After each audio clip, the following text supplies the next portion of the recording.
Quick disclaimer, everything in this video and all of my videos are my opinion based on detailed research that I perform. That said, I would recommend doing your own research before you make up your mind. Thank you. There has been a lot going on lately in this ongoing war between Prince Harry and Meghan Markle versus the royal family. For a long time, the royal family maintained their time-tested maxim of never complain, never explain. But no more. The family is fighting back, and Meghan Markle's game is not just revealed, but also falling apart. Before we get into it, if you're new to the channel, make sure to watch my full playlist on Meghan Markle and Prince Harry, since this video is an ongoing exploration of a narcissist and doesn't cover the fundamentals. And don't forget to subscribe. Okay, moving on. In my previous videos, I've made assumptions when it comes to Meghan's goals. We've talked about her desire for power, for influence, for adulation. But thanks to Lady Colin Campbell, we finally have the specifics of what Meghan is after. Now, if you're wondering why I don't attribute any of this to Prince Harry, it's because I strongly believe that Harry is a pawn in his wife's game. I have a few videos talking about this, so take a look. To me, this is all Meghan's game, and Harry is a willing participant. Recently, Lady C revealed that in front of someone she knows, Meghan once said, "We're one plane crash away from the throne."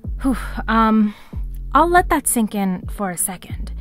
Because when I first heard that, I was shocked. Meghan Markle is talking about her husband's father, his brother, and possibly their nieces and nephews. Now, I'm sure some people will say maybe this didn't really happen. Honestly, I trust Lady C because of her track record, her connections, and because of how measured she is in the way she offers information as well as her own opinions. This is also why Lady C has become the greatest ally and voice of the royal family. As she recently explained, the firm is leaking information to her since it would be undignified for the Queen or the royals to fight back openly. She has also revealed that Meghan is actively blackmailing Prince Charles, threatening to destroy his and Prince William's reputations so that they are deemed unfit for the throne. Her main reason for this blackmail? She wants princely titles for both of her children. The fact that all of this information is coming out is bad news for Meghan, since she was heavily counting on the historical tendency of the royal family to grit and bear their critics in silence. But clearly the family has been pushed way too far. So the floodgates have been opened and the tide is turning, and here's why. We, the public, have suspected Meghan of being a lot of things. Two-faced, manipulative, opportunistic, a bully. But that's all we've had, our suspicions, based on whispers, rumors, or our assessment of how she's treated her family and discarded people in her past. But the royal family's decision to fight back has given us the much-needed confirmation.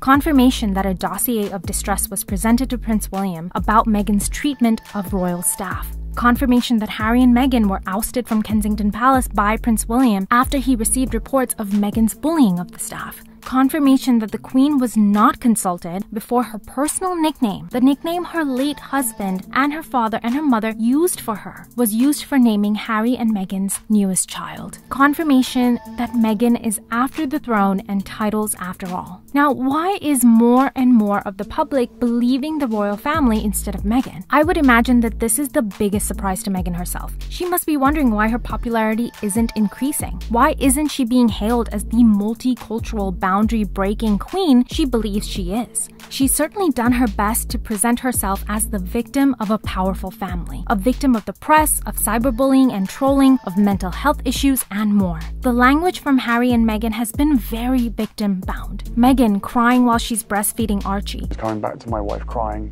while breastfeeding Archie.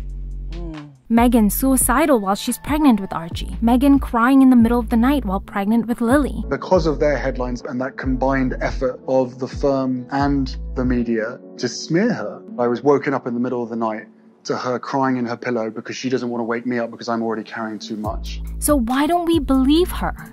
Well, it's because Meghan miscalculated. She believed her influence over the people of America and the UK would be more overpowering than the truth. The story of the victim is really tempting to believe. We are in a time where people are determined to stomp out racism, sexism, and any form of tyrannical behavior. And had Meghan played the game better, then maybe she would be gaining in popularity rather than declining. What's tripped up her story are all the inconsistencies. She claimed she never looked Prince Harry up and didn't know much about him. them. But a childhood friend confirmed her to be a Diana enthusiast. And Meghan even wore her perfume to their first date. Also, what sane person would believe that a grown woman wouldn't look up her famous boyfriend? I had one question. I said, well, is he nice? Because if he wasn't kind, it didn't seem like it would make sense, and so... She said she wants privacy and yet hires the paparazzi for photos all the time, and also hires a PR team that puts out 3 to 4 stories a week, constantly uses her title for any financial venture she participates in. They claim that Archie didn't receive a title because of his color, but later explains that they turned down a title because it had the word dumb in it. She says she felt betrayed by her father for selling her to the press, yet she leaked her private letter to her father to the press through her friends. Allegedly. And not to mention the many lies from the Oprah interview. Look, we're not stupid. We as human beings look for consistency in character in a person doing what they say. Consistency of actions and words is what helps us decide if we can trust someone. And while narcissists can gain initial trust and love, they struggle to maintain it as time passes. That's because narcissists are doing and saying whatever is needed in the moment to achieve their goals, including lying. An interesting lie that Meghan told during the Oprah interview was about the details of their supposed small wedding 3 days prior to the big public wedding. You know, 3 days before our wedding, we got married.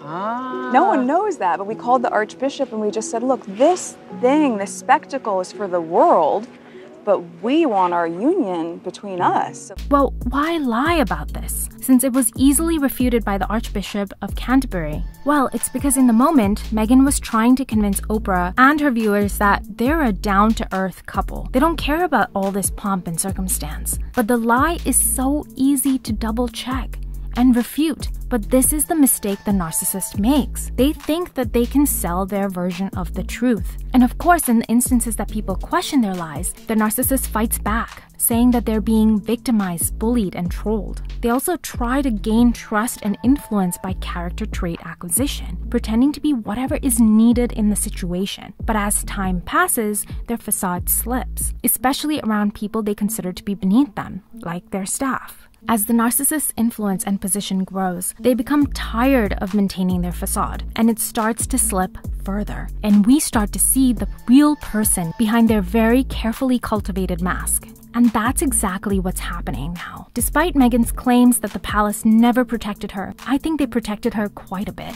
And now we're seeing all those stories coming out that the palace kept under wraps for the sake of protecting her and Harry's reputation. As my brother put it, Meghan Markle is playing the Game of Thrones. While she was accepted into the fold, into one of the oldest institutions, and most importantly into her husband's family, Meghan instead eyed her path to the throne, either by tragedy or by destroying the reputations of her father-in-law and brother-in-law by threatening to call them racist if they don't give her what she wants. And she thought she could sway public perception to suit her ambitions. She thought she could shift public loyalty in her favor and against the family. But that's the biggest flaw in a narcissist's game. They're so blindly convinced that they are the most intelligent, most capable, and most charismatic people in the world that they can outsmart, take control, and manipulate everyone around them. And that's why a narcissist's game completely falls apart.